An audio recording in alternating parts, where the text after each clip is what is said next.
Derek Brown sat at the bar in a luxury hotel in mid-Manhattan. He was dressed in an informal business style, jacket and trousers. It was 5:30 in the evening, and he was finishing a long day of negotiating a deal for his client, Teddy Blaine, a mid-level executive at Gaston Inc. Gaston was a financial firm that managed money. The U.S. attorney in New York believed she was laundering money for several Eastern European criminals. Rick negotiated a deal today, one that involved his client's cooperation in exchange for leniency at sentencing. Derek thought he did a good job for Teddy. He decided to have a beer before dinner. He was not surprised when he saw his neighbor, Jane Hall, enter the bar. Jane was also in New York to negotiate the deal, but she represented Gaston. Jane was a partner at Logan & Speck, which had maybe 2,000 lawyers around the world. Compared to Rick, she was legal royalty, but they had known each other for years, since college. Both lived in suburban Virginia, near Washington. Their houses were 2 blocks away. Jane saw Rick sitting at the bar. She glanced at him. He smiled. She frowned. That was all their business interaction for that evening. Jane had another meeting the next day with the prosecutor. Derek's smile gave her a warning. Jane sat down next to Rick and ordered Chardonnay. She asked, "How are you? Are you staying the night?" "Yes, tomorrow at noon by train. And you?" "I need to stay. Just one more day, I think." Rick was 40. He was 5 feet 11 inches tall, weighed 170 pounds, with brown hair and eyes. He was in good physical shape, Jane knew, because they sometimes ran together and played tennis in the same club as their spouses. Jane was also 40. She didn't like it. She believed that women experience this more difficult than men, so to speak. She was a beautiful woman, blonde, curvy, but also in good shape. On days when she was dressed for business, like today, she tried to emphasize not her curves. But Rick knew she had a great figure from seeing her in tennis and running clothes.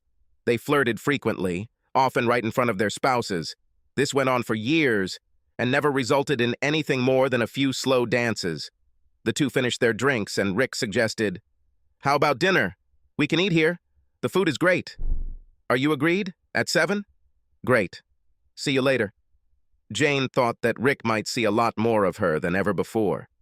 She'd been thinking about this trip ever since she found out Rick was going too. He didn't say anything, but her firm had enormous resources. She knew he was coming and planned to meet him on the train as if it were an accident. They rose together and did not talk about work. But Rick knew that Jane's company represented Gaston. Each of them had children who were in college. Jane's sons both attended private school under the American system. One was in his 2nd year, the other in his 1st year. Rick's daughters attended the University of Virginia. They both played volleyball there. A partial scholarship helped Rick pay for his education. As Rick approached the hotel restaurant, he turned around and saw Jane in a little black dress. He was surprised. I expected to see something less provocative, but Jane was dressed to seduce. Some pearls accentuated the low neckline, and the dress ended above the knee. It was also tight, not drawn on the body, but it definitely emphasized all of Jane's advantages. Rick trusted Jane. This wasn't the first time they worked in the same field for work. She never used their personal friendship on these occasions. Rick's cases were mostly criminal. Jane's affair isn't much, but enough that they know each other professionally, even if they weren't friends. The hostess led them to their table. As they sat down, Rick said, "Jane, you look so great, but that's just me, baby." Jane looked at him for a moment. She smiled and said, "I always know what I'm doing, Rick." Rick thought about this for a few seconds. He said, "I hope so." Jane just patted his hand when the waiter came over to ask about drinks. They received the menu and decided to choose red wine. Jane ordered the one she liked. Rick was faithful to his wife, May, throughout their long marriage. Of course, he was sometimes tempted, but he never really came close to giving in. One day, not long ago, May asked him a troubling question. "If you could have sex with one woman in the whole world, other than me, who would it be?" Rick was usually good at staying quiet when it was best, but he immediately knew the answer and said it. Jane. May wasn't surprised. She had seen them flirt over the years. Even if Rick had kept his mouth shut, she would have known the answer. She was surprised by what he told her. She was also glad that he didn't ask her the same question. Jane and Rick had a great dinner and finished off a bottle of red. Then Jane said, "There's a club here. Let's pay and go." Rick sensed danger, but was weak. He happily agreed. Both went to a dance club adjacent to the hotel. The club had a good quintet of musicians playing a variety of dance tunes. Rick and Jane had danced together before, but never when they weren't in close proximity to their spouses. That night, Jane took Rick to the dance floor and they danced close together. Jane kept Rick on edge for half an hour before she took him to her room. She opened the door and pulled Rick into the room. She pulled him into a kiss. Rick tried to resist Jane. On the dance floor, both understood perfectly what was happening. Jane whispered in his ear, "I know what you want. You can have it tonight. Just for one night. You can have me." Rick was subdued and went with her to her room. He only half believed that this would happen. The kiss at the door was hotter than anything Rick had ever experienced before. He picked Jane up and carried her to the bed. Now it was impossible to stop. Jane's dress was off in seconds. She was loud. Part of him couldn't believe this was happening, something he had fantasized about for years. Now, lying next to her, he asked, "Why tonight?" "Because we're here, away from home. Because I've longed for you all these years. Just for this night, though. Tomorrow, we'll come home, and we'll just be friends again." Rick said, "Okay, let's make the most of it." And that's exactly what they did. Her claim that it was only for one night was violated twice in the morning. But Rick left by 9, and Jane went to the meeting. Jane thought she might be embarrassed by her betrayal. She had never been with another man before, since she married Melvin. She was also sure as she could be, that Mel was faithful to her. Nevertheless, here she committed treason. It worked. The two prosecutors were guys and seemed to sense something about her. Both flirted with her. She made a good deal with them, not giving up anything. A little flirting was all it took. Mel Hall went to May and Rick's house around 6 in the evening. Mel delivered an invoice for services his company performed, updating the back deck of a home. May asked him to bring it after his workday ended. Mel changed out of his work clothes. He did not always go to the objects. Mostly he observed. But that day he worked on the roof for 5 hours, replacing it. He came home, showered, and put on shorts and a t-shirt to deliver the bill.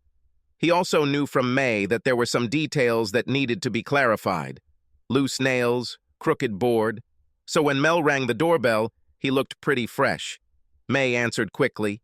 She wore a pink and gray sundress with a plunging neckline and short length. May was a very attractive woman. She was tall, slender, with long, dark hair. Her dark eyes matched her hair. Mel always thought she was very sexy. However, unlike his wife and her husband, they did not flirt openly. However, both were aware of their mutual attraction. As in any marriage with some history, both were tempted. May was constantly making advances at her. She was a primary school principal, and before that, she was a teacher.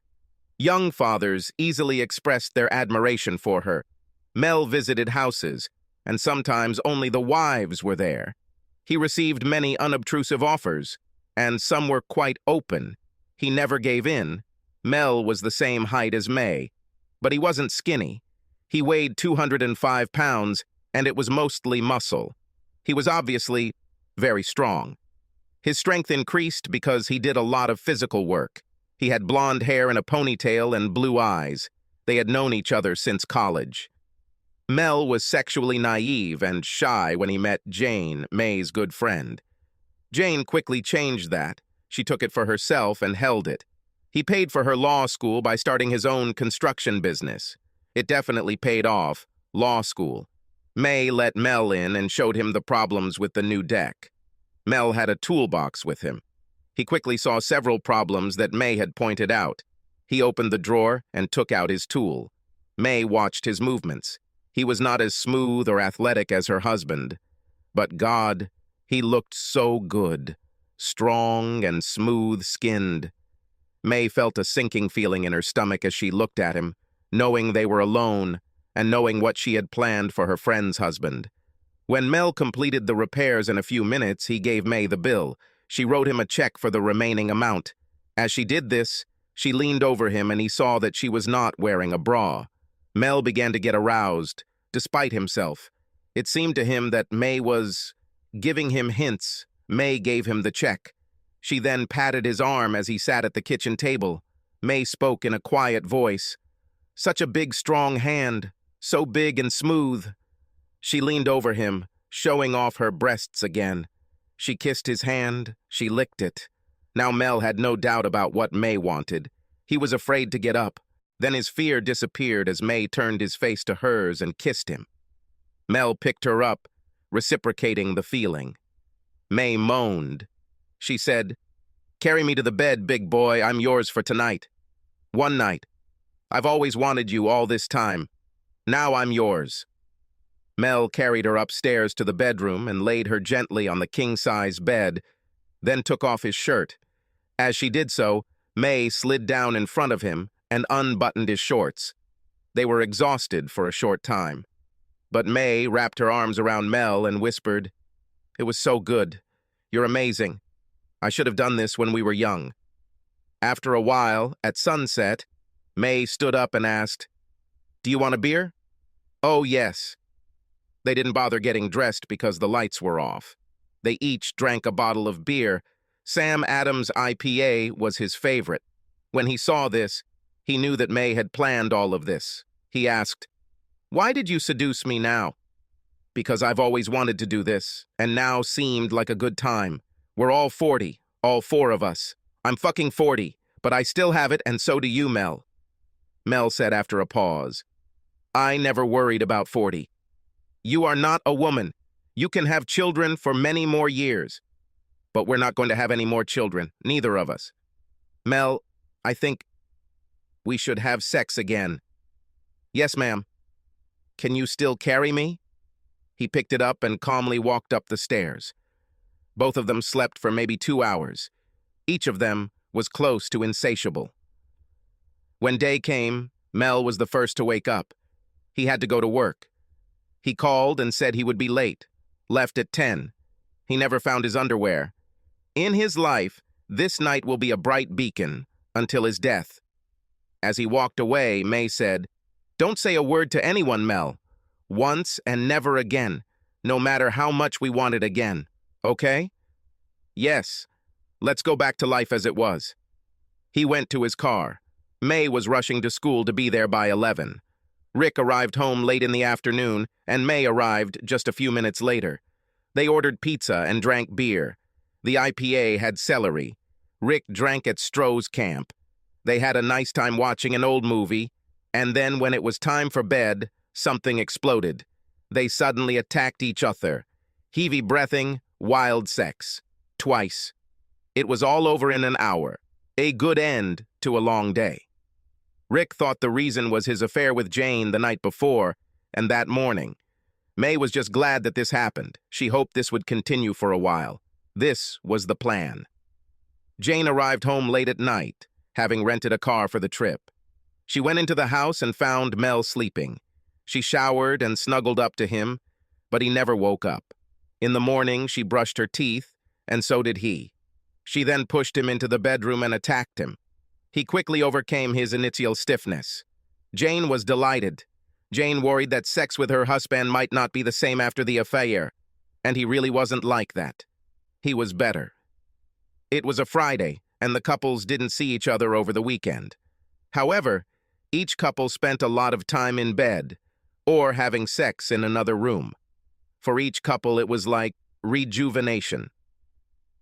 The following Tuesday, Jane and May met in the park during lunch break. They were dressed for business. They sat on a bench away from other people. It was a little windy. Jane said, "Well?" May replied, "I did it. I had a great time with Mel, and now Rick is practically carrying me in his arms." "What about you?" Jane smiled. "Same thing. Rick is a tiger. And now Mel wants me all the time. I thought I'd feel guilty. But no." May said, I didn't exactly feel guilty when Mel pinned me against the wall, but the next day, before Rick and I went to bed, maybe a little, we made promises to them, right? We gave, and they'll never know we did it. Men don't talk about it, not like we do. May said, as much as I enjoyed Mel, I won't do it again. I won't. Too risky. Mel's car was outside all night, and we were loud. We said no details, so no details. Were the windows closed? Yes. Okay then. They ate the sandwiches they brought and drank water. Then they returned to work. 10 days later, Rick arrived home early on a Friday because the trial he was involved in had ended in a quick acquittal. He was in a great mood. He went up to the bedroom to change clothes for a run. When he took the coins out of his pocket to hang up his trousers, several coins fell out. He wasn't one to let little things go to waste. He started picking up coins. One rolled under the bed. When he took it out, he noticed something else there. He pulled it out. These were BVD men's briefs, of extra large size. Not his. He wore large boxers. After a moment of thought, he realized whose underpants they were. He sat on the floor for quite a long time. I heard the front door open, and May screamed, "Honey, I'm home!" Rick stood up and hid the offending object in the pocket of his running shorts. He went downstairs. May was in the kitchen. Rick shouted that he was going for a run and left the house. He ran about a mile before stopping. He ran quite quickly. He sat down on a park bench. I thought about my situation. Rick jogged back home and went down to the basement where he hid the underpants in his baseball bag. He had a game that evening at 7. He went upstairs. May was unhappy that he left without kissing her. He gave her a cursory kiss on the forehead. Said, "I just need a quick sandwich. You remember, I have a game today. At 7, I'll be home by 11. May was annoyed, but she had been warned about the game. They usually didn't play on Friday. This was a rescheduled game. She said softly, "I'll be looking forward to seeing you." Rick tried to smile his best. May smiled back, but she was confused by his reaction. "Is there something wrong?" "No, I won the case." "Great. Oh, but you don't look so happy. Another guy on the street who probably should be behind bars. Okay, I need to get ready." Rick picked up his baseball bag and soon left. He drove to Mel's house and picked him up. They played on a baseball team together. It was funny. They used metal bats and played on high school fields, lots of home runs. But it was a little dangerous, especially for the pitchers. Rick had been unusually quiet during the trip. Mel asked about it when they parked. Rick said, "I'll talk to you about it after the game." It was an exciting game, won by their team, Ziz's, 10-9 in the last at-bat. Chalk scored the winning run. They walked up to Rick's car. He opened the back door for their bags. With his bag on the ground, he unzipped the small pocket on the side and took out Mel's underpants. Rick lifted his underpants for Mel to see. He tossed them to Chalk. "Yours, I think." Mel was overcome with a feeling of anxiety. It always bothered him that he left home in different clothes than he came in. He knew, but he said, "Nah, thank you. They were under my bed. You slept with May when I was in New York." Mel's heart sank. He stepped away from Rick. Said, "I couldn't help myself. She started from the beginning. I'm so sorry. Damn. You're only sorry because I found out. I bet you liked it. She did too, right? Rick, we've been friends for a long time. I've known her for over 20 years. I've always wanted her. Until that day, she never let me know. But you're right. I can't say I regret it." "What happened?" Rick looked at Mel, his best friend, who betrayed this friendship, just like himself. He said, "I slept with Jane in New York that same night. And the next morning, too, many times. We both had a great time." Mel was amazed. He clenched his fist. You, damn. What can I say? Crap. I can't even. We're equally to blame." Rick said, "They set us up, Mel. It was a change, but they didn't ask us." Mel sat down on the sidewalk. He began to sob, didn't say anything. Rick let him cry. Rick was surprised that he was crying. Rick is used to seeing the worst in people. just not that close to home. He had more time to think about the situation and did not come to any conclusions, but his big, strong friend was devastated. It was sad to watch. Mel stopped crying. He said, "What should we do? Can I trust you not to go home and hurt her? I mean, I want to push them both at the same time. Tomorrow night." "Oh my God, Rick, I'm not like you. Tell her you're sick. I felt sick at the game. I can tell May the same thing." Cold. And that's what Mel did. He was not a good liar. He pretended to be sick and slept in the guest room. Rick told May that Mel had something wrong with his food, but he invited Mel and Jane to a barbecue tomorrow at 6. May looked a little embarrassed. Rick had no intention of having sex with May that night. Maybe never again. He was absolutely not happy with their evil plan. Thinking about it only made him angrier. So when May wanted affection, he did not respond, and May began to worry. The next morning, Rick got up at 5 in the morning. May pretended to be asleep. She heard him leave. She saw him running down the street in his sports uniform. Something was wrong. Rick never hosted social events. However, Jane and Mel are coming over for dinner tonight. Rick came in and out all day, went shopping, and looked into the office. He then mowed the lawn and sanded the edges along the sidewalk. Mel woke up late, and Jane was downstairs. She asked him how he was feeling. "Pretty good. We'll be fine by dinner." "What dinner?" "Rick invited us to a barbecue at 6 today. I agreed, before I got sick." "Ah, barbecue, chalk?" Mel said. "He wanted to try something. We'll just have to see. What do you have today?" Jane was getting ready to go shopping and stop by work. Now she thought something was wrong. She peered at Mel. "This..." She stopped. She said, "I'm going to buy an outfit and drop by at work." Mel sighed in relief. She saw it. A chill ran down her spine. But she went to change clothes for shopping. Mel refused breakfast, so she left. As soon as she left the house, she called May's mobile. She said, "May, it's me. Mel is acting strange. He was fine before the game. He said he was sick, but he is not a deceiver." May said, "Rick didn't want sex last night. Now he's gone. They have no way of knowing. They would never talk about it. They would never admit it." Jane was almost sure something had happened.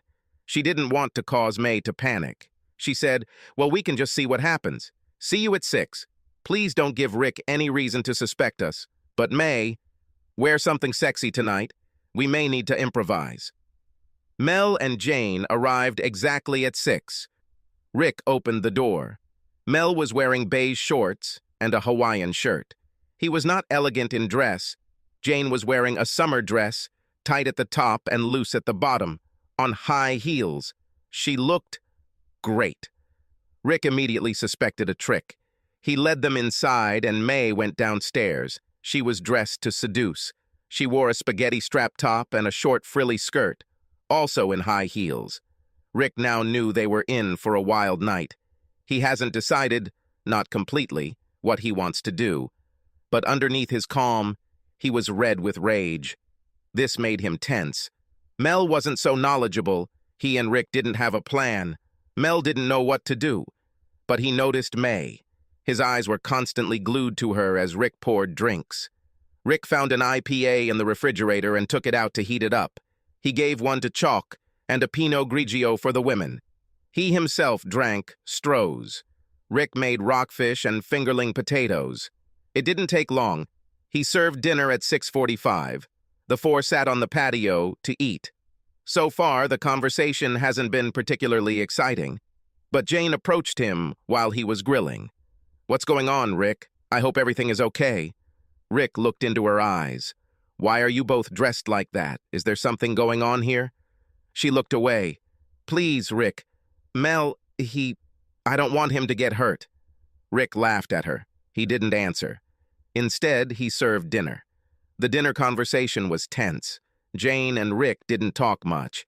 Mel and May chatted nervously. Rick put away the dishes and took out some cookies. He then threw Mel's underwear on the table. "I found them under the bed. They belonged to Mel. He left them while he was entertaining you, May, in our bed. What was it?" He looked straight at May. She said, You entertained Jane. We're even. Rick looked at Mel. Are we even, Mel? No, no way. They set us up. I would never agree to an exchange. Rick said, Me too, so May, this is the end for us. One night of fun, we're done, fun and end rhymes. Jane said, Rick, what are you saying? For God's sake. One night.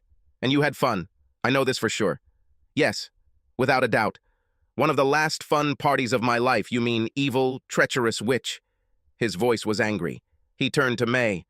Both of you, I have to say. Jane was completely shocked by Rick's reaction. She looked at her husband.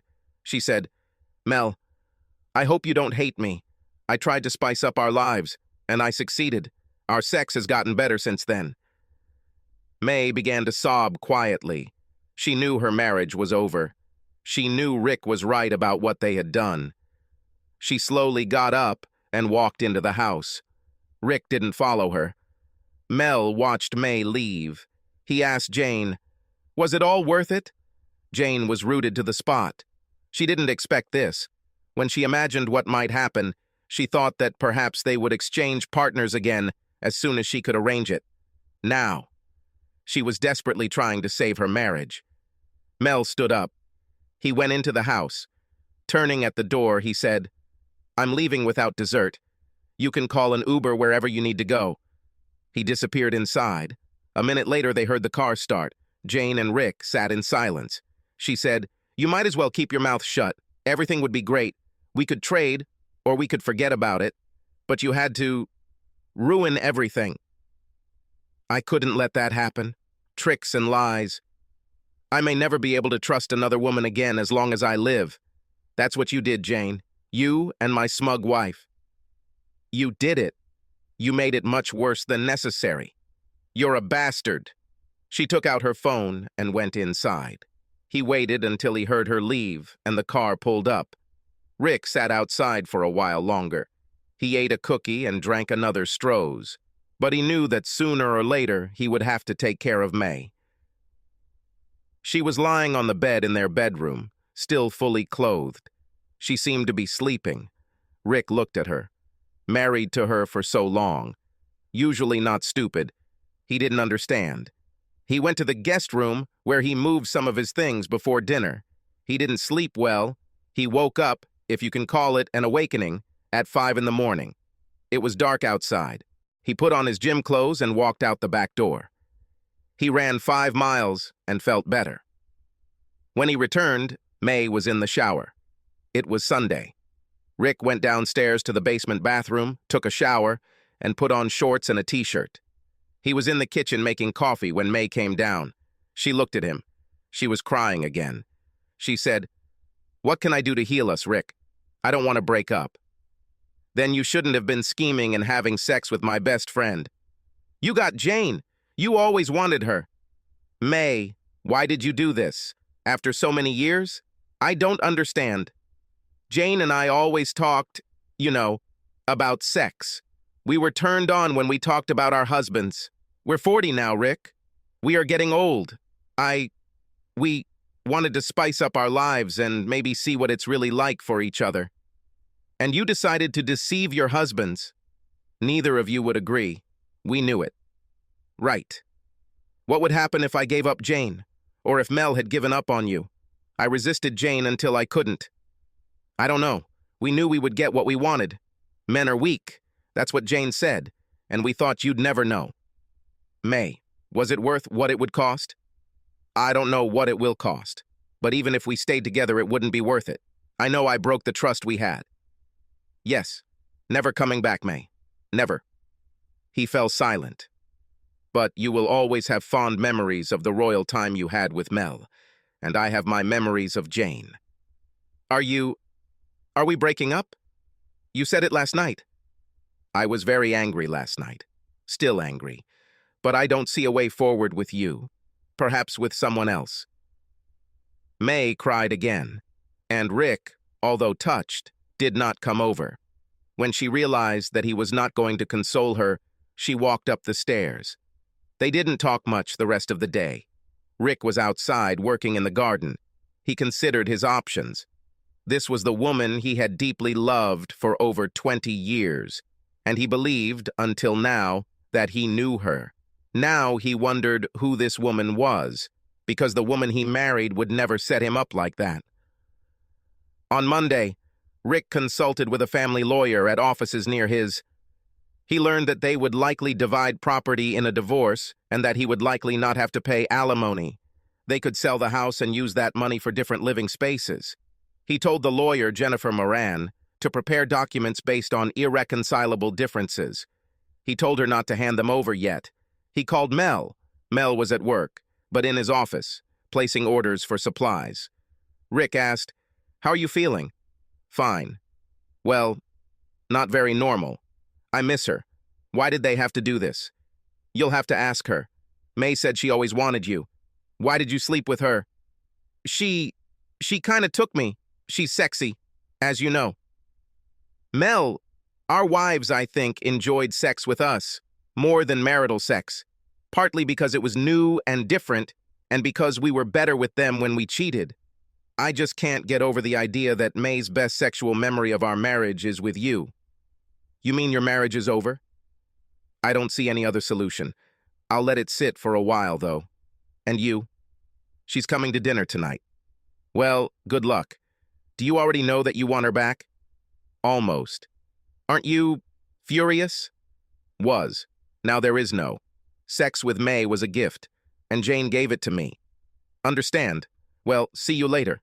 He quickly disconnected, and he thought that he was not only losing his wife, but also his friend. This last answer ruined the friendship, and that conversation was also a big factor in Rick's decision to tell Jennifer Moran to file and deliver. Rick didn't go home Monday night. He drove to a cheap motel and turned off his phone. He filed a motion to reschedule the short trial he had scheduled for personal reasons. He made a list of what he needed to do. He slept well once he got used to the noise outside. May was sad and panicked when Rick didn't come home from work. She made his favorite dish, meat muffin and coleslaw. She waited, and then tried to call, but the phone was switched off. She ate a little and put the rest away. She slept little. But the next day, she had to go to work. Rick went to his bank as soon as it opened. He split the bills. He then stopped by his old house after May left for work as usual. He packed a bunch of things and left her a note that he was going to move. Then he actually moved. He found a one-room apartment next to the office and rented it on the spot. He brought his things there and ordered a simple double bed from Amazon. He bought an air mattress for that evening at Walmart, as well as some dishes, sheets, towels, glasses, and plates. The saleswoman at the checkout asked, "Are you leaving her?" "How do you know?" "You have a ring on your finger, but you are buying things for the apartment. Think twice, though. I've been through this, and it's not great." When he brought the things to the new place, he took off the ring and put it in his briefcase. He called his baseball manager to inform him that he would no longer play. The manager, Ray, asked, "Why?" "Personal problems. I couldn't play with Melvin anyway."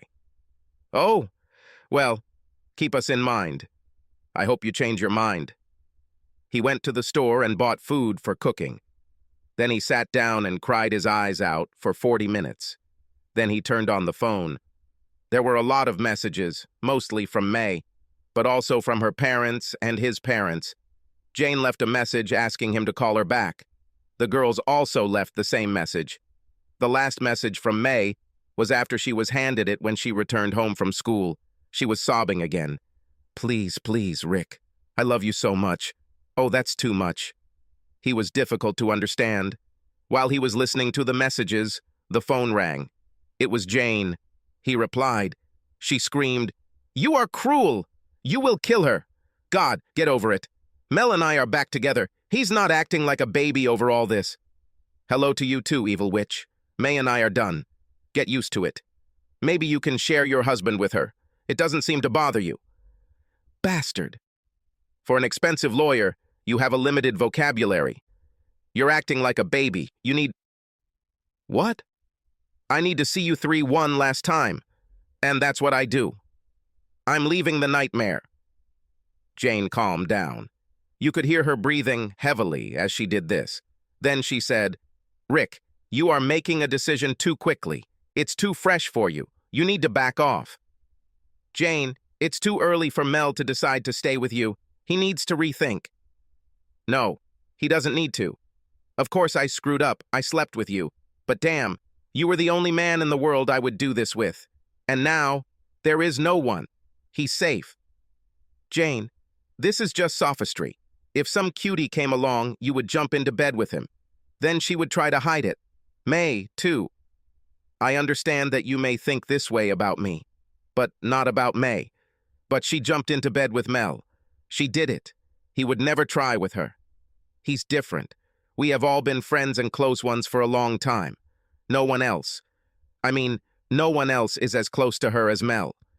Not good enough. I need to move on. I'm divorcing her. Don't interfere. Someone from my firm will represent her. You will talk to her. Trust me. Leave me alone. You, Mel, and May, leave me alone. He disconnected. 2 nights later, there was a knock on Rick's door. These were his daughters. He opened the door and hugged them both. Sarah, the elder by 3 minutes, took the initiative. Dad, what are you doing? Mom is terrified. I said, me too. Was this explained to you? Jen said, Mom told us that you and Mel and Jane switched partners for 1 night. Then you got angry. Well, Jane and your mom came up with a plan to seduce me and Mel. Jane followed me to New York and she managed to seduce me. Your mom called Mel over to our house and seduced him. They thought it was so cool. We would never know the whole truth, only our own part. But I found out. Sarah screamed, You mean they set you up? Yes, and to my shame, I fell into a trap. Jen looked at her father. But it's over. Can't you forgive and forget? No, I'm not that kind of person. Mel and Jane are back together. Mel was glad that Jane gave him the opportunity to sleep with your mother, so we're not friends anymore. Jane says you're acting like a coward, wounded ego, because Mom liked it with Mel. And what? Maybe that's part of what you're risking when you cheat. Maybe your spouse will have a wounded ego and will never be able to overcome it. Would you like a beer? No, we need to drive. Coffee? He gave them coffee and sent them on their way. Jane's firm, represented by Carl Pearson, partner, filed a response to the divorce petition. May opposed the divorce, saying that she believed in saving marriage. But Rick knew that if he wanted it, he would get it. And he wanted it. At the first court hearing, the judge ordered 8 sessions of consultations and a report to the court. Rick was warned. He and Mrs. Moran agreed to see one of the family therapists, Elizabeth Borden. Before the first session, Rick was overcome with excitement. He arrived 5 minutes before the start, and May was already in the waiting room. He nodded to her. She smiled at him. Is that all I get after 20 years? Yes. The first 19-odd were good. Then, he shrugged as Mrs. Borden opened the door. She was a neatly dressed woman, about 50 years old, short but sweet. She explained her role, which was to study the situation and report to the court on the possibility of the marriage surviving. She asked Rick, I read the summary of facts. Why did you ask for a divorce? Because May planned with her friend so they could sleep with someone else's husband. They knew that neither of us would agree. Betrayal, in my opinion. May, what could motivate you to do this? It seems really insidious, to say the least. I agree. This was wrong. I immediately apologized. But Rick never listened. He just wanted to leave. What makes you believe that a marriage can be saved? Because I will never do this again. Never. Rick, do you believe her? Maybe. I've learned that you can never be sure. May turned to Rick. I'll never do this again, Rick. I swear. Mrs. Moran said to Rick, What about you? You also avoided fidelity. I did it. I will always regret this. This is a sincere statement. But May doesn't regret her night with Mel. Not in my heart. May? May hesitated. I know it was wrong to deceive men. Mrs. Moran asked, But do you regret having sex? No. Rick said, That's it. Mrs. Moran asked, Rick, do you regret having sex with Jane? Yes, I'm sorry. I'm really sorry. Was that good sex? Yes, but it was wrong. I was weak. May was not weak. She got what she wanted. She's sorry I found out. Rick attended his next session 2 days later. Mrs. Moran wanted to know how he reacted to the first one. Rick said, "It was a waste of time. I can't go back to her." "You loved her all these years. One mistake. Is love lost?" "I wouldn't say that. I don't trust her, and I don't believe I ever will. Suppose she wants to go out with the girls in the evening. You will be insecure. Maybe she's with some guy." She changed tactics. "Rick, were you able to forgive me?" "No, I cannot." There were tears in his eyes. "Have you forgiven yourself?" "No. More than May, maybe. I was caught off guard, but I betrayed my principles. She wanted me to do it." The sessions continued in the same spirit. Rick was always polite to May, but distant. There was no real progress. May was on the verge of giving up. During the 7th lesson, Rick asked, "May, have you seen anyone since I left?" May replied, "No, if you mean dating or sex." "What about Jane?" "Yes, she's my friend. I see her." "At her house?" May felt uncomfortable. She said, "Yes, and Mel is there. But I didn't even touch him." "Why do you go there? You know?" "I would guess." "Nothing happened. When I go there, which is not often, we talk." Mrs. Moran asked, "Are you talking about what happened?" "Sometimes. Mal is very sad that Rick doesn't want to talk to him. Sometimes he cried, but not lately." Mrs. Moran continued, "And Jane? How does she feel about all this?" "She knows we messed up. She thinks Rick went too far." The last session went just like all the others. Rick just wasn't flexible. Mrs. Moran wrote a report to the court saying May's desire to renew the marriage was not shared by Rick, and probably never would be. The divorce was finalized 8 months after the application was filed. May couldn't afford to buy out Rick's share of the house. They sold it and split the money. She moved into a small apartment near her school. 10 years later, Rick had just completed a long trial and was about to celebrate his 50th birthday on Saturday. His daughters and mother arranged it. His father died 2 years ago. Rick had 3 grandchildren. Jen had 2 boys, 4 and 2 years old. Sarah had a girl, 5 years old.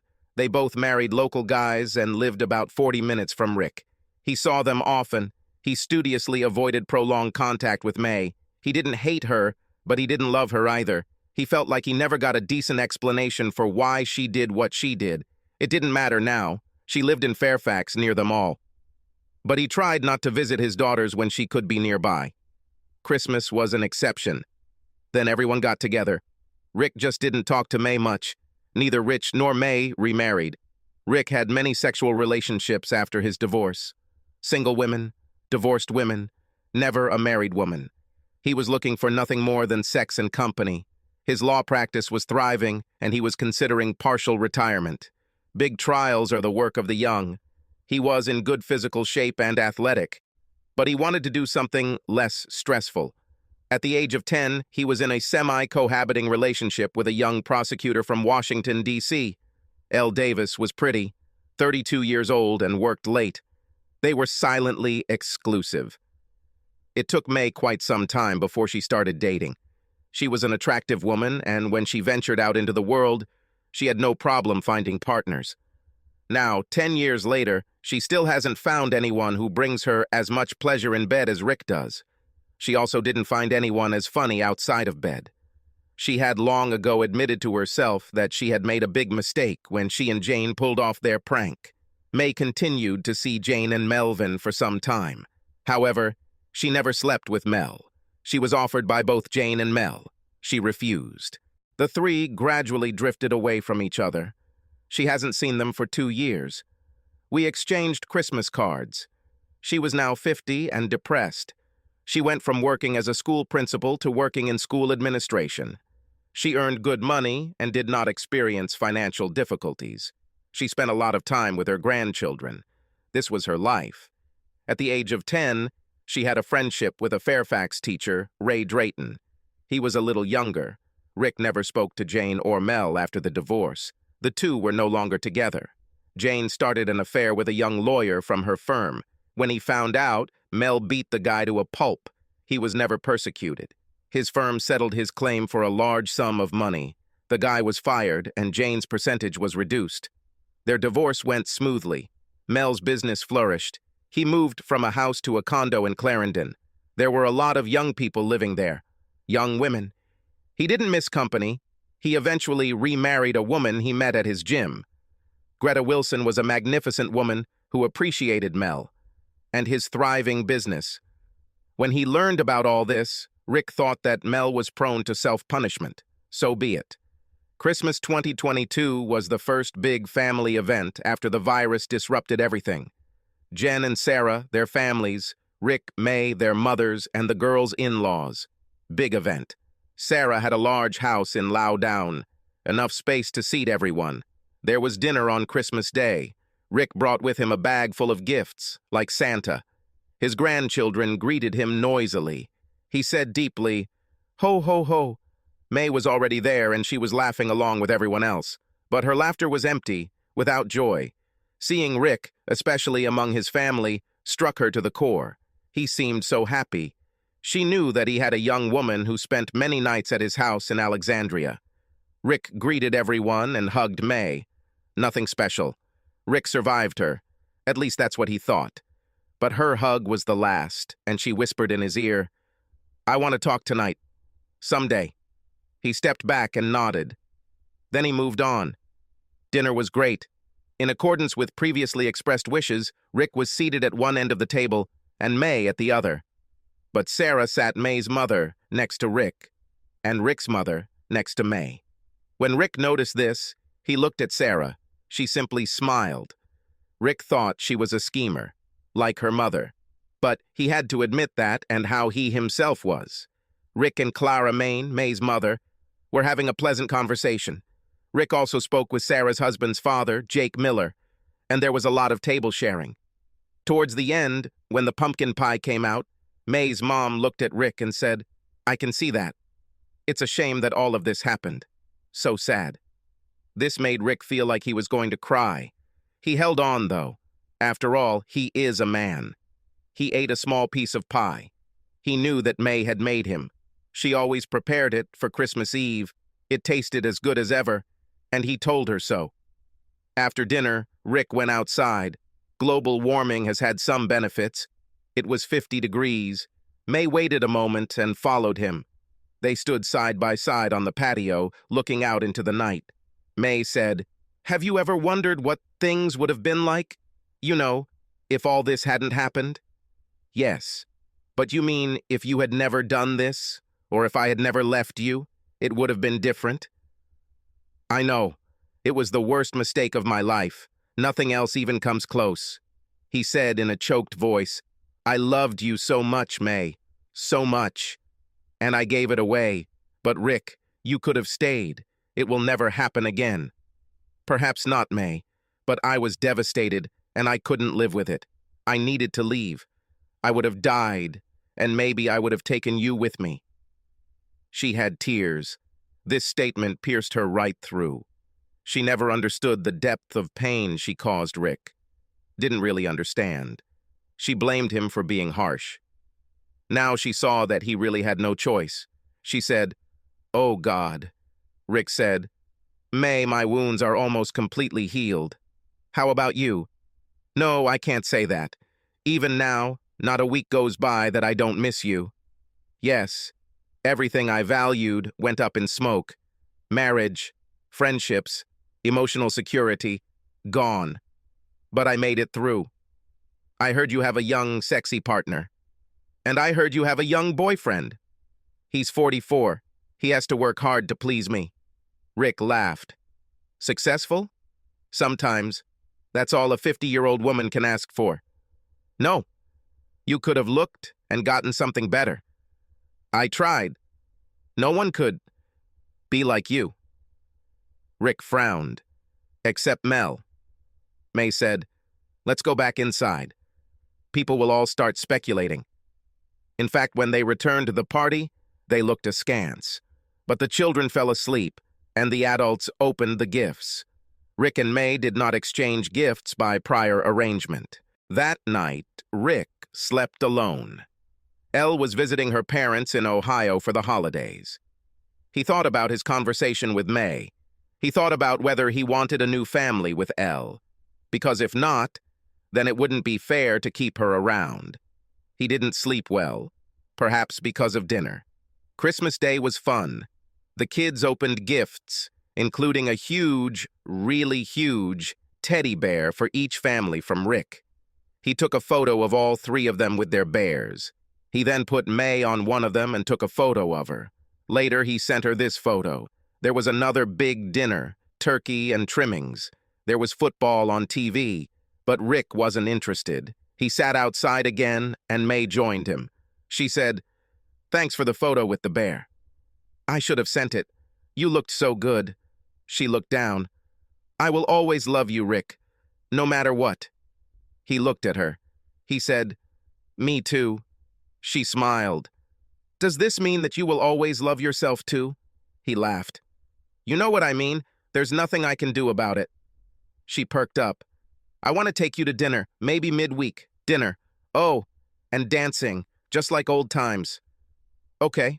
It's a date, just like old times." They met on Wednesday the 28th. Rick was nervous. He wasn't sure what he wanted or what she wanted. If pressed, he would have admitted that he thought she wanted to rekindle the relationship. And, if so, what does he think about it? The date went very well. They ate a nice, light, expensive dinner and then went dancing at a club where they played music for the older generation. They talked about what their lives had become. But mostly, they enjoyed each other's physical presence. They both danced well and enjoyed it. They ended up in her bed. She pulled him out of the Uber, out the door. Then they kissed, and they immediately went to the bedroom. At first, it was awkward to undress. They did it. They stood looking at each other, uncertain. How did they look compared to their old selves 10 years ago? The moment didn't last long because Rick picked her up and laid her on the bed. May was filled with passion. She thought the sex would be gentle, but it was pure passion, for both of them, all night long. In the morning they continued. It was as if they were trying to cram 10 lost years into a few hours. At noon on Thursday, May said, "I need food." She cooked eggs and toast and served orange juice. Cooked naked. There was no point in getting dressed when they both knew what would happen next. They ate their eggs and drank their coffee. May then walked over and sat on Riku's lap. In the shower? Another offer he couldn't refuse. They spent the day in bed. At one point, May asked, "Do you believe that fantasy sex can be the basis of a good relationship?" Hot topic. But Rick knew the answer. Yes. He received his reward. After that, they rested for some time. May then got out of bed, spun around, and asked, "Do you like my 50-year-old body, Ricky?" He knew the answer to this question, too. Yes? Better than her 30 years old? Complex issue? But he knew the answer. Yes. He received a fantastic award. And it wasn't that he lied. Even the last question. On Friday morning, Rick walked into his house and got dressed for work. But every day, he didn't need to go to court. He had a date with May that night, in a noisier dance club. He was looking forward to this. They had a great time at the club. May was an even better dancer than in her youth. She learned a lot, on the dance floor, in bed, too, just like Rick. They returned to her house, sweaty and excited, now without hesitation. However, they were 50. They slept a little that night. We woke up at 8. After sex, a shower and more sex, they went to a park in Maryland and walked there.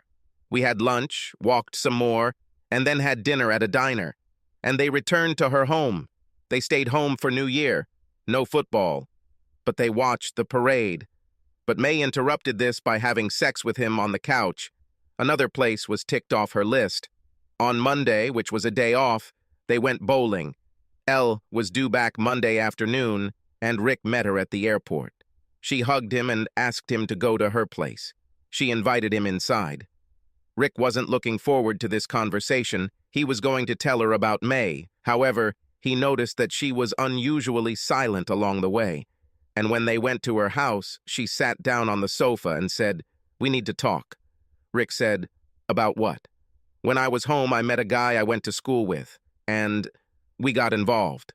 "Sorry." "Well, we never said we were exclusive, but the thing is, he works here, an assistant to a senator, and he lives on Capitol Hill." "So, what are you doing?" He's a week older than me, and he wants kids. So, I thought I'd give it a try." "So we're gone?" "No. Rick, I'm really gonna miss you. Dan, he's a good guy. I believe I can teach him. What did you know when we met?" Rick laughed. "I haven't copyrighted it." "I will miss you." Rick decided to be honest. He followed Benjamin Franklin's advice. He said, I spent time with my ex over the holidays. All the time, really, day and night. We stuck together, so I'm going to miss you. Really. But I'm not devastated." She looked surprised. "I thought you decided not to see her. After everything she did."